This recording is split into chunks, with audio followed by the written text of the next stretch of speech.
ఎప్పుడు అపజయమేనా? ఎప్పుడు అనారోగ్యమేనా? ఎప్పుడు అప్పుల బాధలేనా? ఎప్పుడు అశాంతి అసమాధానమేనా? ఎప్పుడు ఇంట్లో గొడవలేనా? ఎప్పుడు ఏమి జరుగుతుందోననే టెన్షనేనా? అన్ని సమస్యలేనా? శపితమైన జీవితం నుండి విడుదల పొందాలనుకుంటున్నారా? మాది రేలంపాడు గ్రామము, దరూరు మండలము. మేము ఇక్కడ 3 రోజులు అప్పుడు సభలో జరిగింది, ఇక్కడ ప్రార్థనకు వచ్చినాము. మా ప్రార్థన 3 రోజుల వరకు నా బిడ్డ నేను 3 రోజులు ఖచ్చితంగా వచ్చినాము. నా బిడ్డ తలనొప్పితో బాధపడుతుంది. 2-3 సంవత్సరాలు బాధపడినా కూడా తలనొప్పి తగ్గలేదు. ఇక్కడ దైవసేకులు చెప్పేసి ప్రార్థించినాడు దైవసేకులు. ఆ ప్రార్థన ద్వారా నా బిడ్డకి ఇంతవరకు తలనొప్పి అనేది లేదు. యేసునామమున దేవుడు విడిపించినాడు.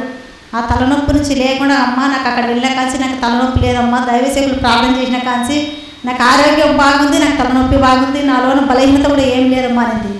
ఆయన నేను చేసిన దైవసేకులు ప్రార్థన చేసినది కూడా ఎన్నటికీ మాకు వ్యర్థం అయ్యలేదు. ఆయనను నా బిడ్డ ఇంటికి వెళ్ళినాక వస్తున్న మందిరంలో సండే స్కూల్ చెప్పడానికి దైవసేకులు అవకాశం ఇచ్చినారు.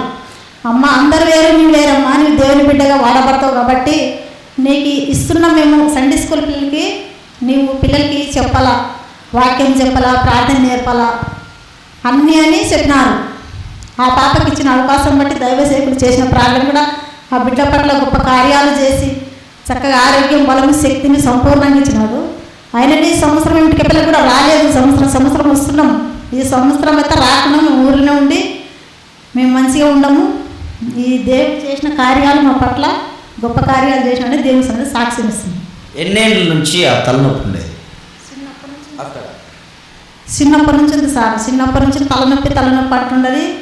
ఇంకా తలనొప్పి ఎందుకేమనుకున్నాం తెలియదు మాకైతే. ఇంకా దైవసేకం చెప్పేసి ప్రార్థన చేయించినాము.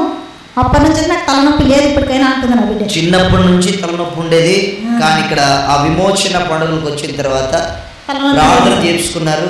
ఆ రోజు దేవుడు అద్భుతం చేశారు. అప్పటి నుంచి ఇప్పటి వరకు నొప్పి లేదా? గట్టిగా చెప్పకూడదా?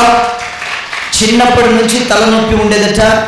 అయితే దేవుని నామమును బట్టి విమోచన పండుగ జరిగి ఉన్నది. ఇక్కడ 3 రోజుల సభలు, ఆ సభలకు వచ్చారట, ప్రార్థన చేసుకున్నారట. ప్రార్థన చేయగా దేవుడు అద్భుతం చేసి తలనొప్పి లేకుండా సంపూర్ణంగా తీసివేశాడు. సంపూర్ణంగా స్వస్థపరిచిన దేవునికి మహిమ కలుగును గాక.